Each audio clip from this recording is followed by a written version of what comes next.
by Ram Trucks, built to serve. Back here with Coach Mangini. Guys, check this out. Aerial footage of Tom Brady's latest workout. Gotta be quick, gotta be a little sneaky to get the good stuff like this. It's the first footage of TB12 that his new Bucs teammates practicing at a local Tampa high school. It leaked out yesterday. Gronk reportedly one of the receivers in attendance there, though it's hard to tell once you've reached cruising altitude. Coach, sending a helicopter for this, I mean, it feels like a bit much. It's just a little gathering. What do you make of the intrigue surrounding Tom Brady down there in Tampa? Well, first of all, I'd like to see him actually do some work. I mean, everybody's sitting around talking. They're probably waiting for the choppers to leave. I guess so, but you know, a route, anything, a snap, something would be good. I understand the intrigue, and when you get someone like Tom Brady to an organization that's been struggling and struggling for a while, there's incredible optimism, and it's a little bit of the reverse of what's happening in New England, where there's a lot of concern about what's going to happen. And the thing that I'm a little concerned about is with these events taking place, they're taking place all over the country. Wouldn't it be better if these guys were actually at the facility where there were doctors and testing and things where they could do this in a way that's a little bit safer? So go ahead, Wilds. I'm sorry. Go ahead, Nick. No, you go. So here's the testing part aside, I think is an interesting point and a good one by Coach, but I just think the team facilities league hasn't opened them up yet in that regard. But as far as the intrigue or the hype, here's where I want to give Brady a compliment. I think he is more well equipped to deal with that than any player in the league and maybe any player ever. I do understand the idea, Wilds, that, well, you know, now all of a sudden a team in Tampa that's been really out of the national eye for the better part of nearly 20 years, that doesn't have any sustained long-term success in the history of their franchise, they're going to be on national TV as much as anybody, they're going to be talked about as much as anybody, and all this, and it's all because of one player addition, so all that pressure weighing on that player's shoulders. But Tom Brady, for the last 15 years of his career, has operated from a place very few players in sports history have, which is, if I finish second, this year was a failure, where every single year you had realistic Super Bowl expectations, realistic Super Bowl aspirations. And so I think that, you know, the scrutiny and the media and all of this, that for a lot of guys could maybe affect them. Wilds, I don't see any way it affects Tom, even though he's out of New England, because he's been operating from that place for as long as he's been Tom Brady almost. Yeah, so I wonder if it affects everybody else on the field, though, Nick. Like, look, I've worked in sports media for 20 years. I do not remember a helicopter shot of just a bunch of guys hanging out in the history of sports. I really don't. This is an unprecedented appetite for Tom Brady footage, I guess. It's just odd to see this footage. And I like it because remember we tried to get those photos the other days and the Tampa Bay newspaper had it and we couldn't get them. So I recognize that we're part of the system that wants to see Tom Brady. But looking at this and recognizing that there's such a ravenous appetite for Tom Brady on the field and seeing Gronk on the field makes me think that this is a higher pressure cooker, Coach, than I think I originally thought.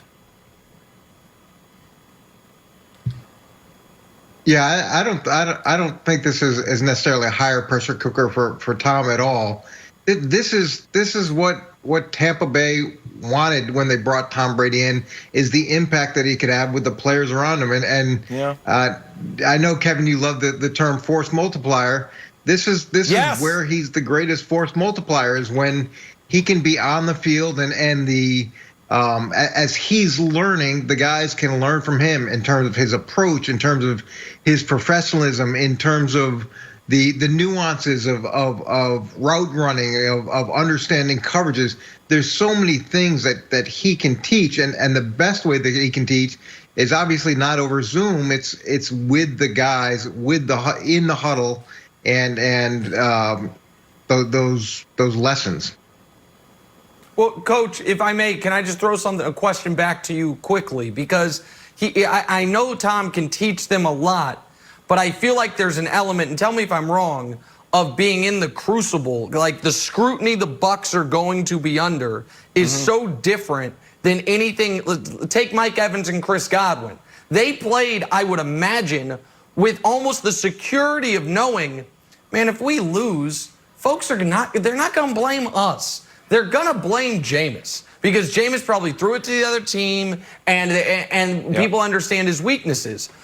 And by the way, outside of Tampa, no one's really going to be talking about us. So how different or difficult do you think that's going to be for all the guys on Tampa aside from Gronk and Brady, who this is all so new to, Coach? It's incredibly difficult, and it's the problem that Cleveland went through last year. When you insert significant expectations to a season, and everything changes. The way that people play you change, the way that you're perceived just externally, and the pressure that guys often put on themselves because of those expectations. It's often counterproductive and not an asset at all. And as much as people want to be recognized and want to be respected, so oftentimes they can't handle with the pressure that comes with those expectations. All right, let's take a turn and talk some Green Bay Packers. There is no aerial footage of these guys, at least not yet. In just his first season as Green Bay's head coach, Matt LaFleur went an impressive 13-3, led his team to the NFC Championship game. So how do you follow up a year one like that? Year two, baby. LaFleur was asked about it and said there's just so many advantages to having that first year under our belt. Coach, you wear a belt. Is there any truth to this? There's a tremendous amount of truth to this. And I remember when I first got the job in New York, I was talking to Bill Parcells, and he said, look, Eric, every day that you come in, there's going to be 5 things that happen that you didn't expect. And as much as you want to plan out your day, and as much as you think that you're going to be able to follow a schedule, it doesn't work that way. And it's true. There's so many things that come up that you've never had any exposure to, and there's no playbook for being a head coach. And coming from places that even try to develop head coaches before they become head coaches, you still can't simulate the challenges that exist once you're actually sitting in that chair. So here's my concern then, because I think all that's well taken, but now year two has a totally new set and unnecessary set of complications because of what Matt LaFleur's boss, Brian Gutekunst, did in the draft. Because he spent year one ostensibly building up a relationship with Aaron Rodgers, building up trust with Aaron Rodgers. And then the front office went and added a totally unnecessary variable, which was not only drafting a quarterback, not only drafting a quarterback in the first round, but trading up to draft a quarterback in the first round, then drafting essentially a fullback and then an H-back in the next 2 rounds. I know the guy's called a running back, but he looks like a fullback. And if you already had to be concerned a bit, Wilds, with the sensitive or prickly or however you want to put it nature of Aaron Rodgers, and you were trying to make sure, even though you went 13-3, that year two was more successful than year one, I feel like part of this for Matt LaFleur is going to be like being a rookie coach again when it comes to his relationship with his quarterback, which I think is the most important factor of all this, Wilds. Yeah, but don't you think that through this all, Aaron Rodgers knows that there might be some outside noise, but Aaron Rodgers knows he needs to deliver and he needs to get to the Super Bowl? I feel like, yeah, the Jordan Love factor is a thing, but once they go 3-0, once they go 5-0, if they go 6-2 or however, Nick, your laminated board has them going, I think all that kind of just goes away, and we think, like, remember when we were talking about Jordan Love? I think Matt LaFleur is in for a great year with Aaron Rodgers. The last coach that went 13-3 was Jim Harbaugh. Got to the Super Bowl the next year with Kaepernick, Nick. So hopefully I'll see both of those things. Aaron Rodgers can get to the Super Bowl and Kaepernick can be back on the field. Well, Aaron Rodgers getting to the Super Bowl at least is on the board in my mind. Unfortunately for Cap, I'm not sure it is. Coach, what do you think about what my concern is? That Rodgers, I don't know how much day-to-day relationship Rodgers has, the quarterback has with the GM once the season gets going. You have a ton of day-to-day relationship with the head coach, and that the addition of Jordan Love further complicates that. Well, look, Aaron Rodgers had a supposedly great relationship with the last head coach, and that got him fired. So bring in someone to remind Aaron Rodgers that everybody's position is under scrutiny and everybody faces competition year in and year out is not necessarily a bad thing. You want to develop trust with all of your players, and some players are more prickly than others. And a little bit of a reminder that the NFL has consistent pressures and consistent struggles and things like that is not the worst thing in the world for anybody. All right, let's talk some basketball, guys. A little turn here where I'm still confused.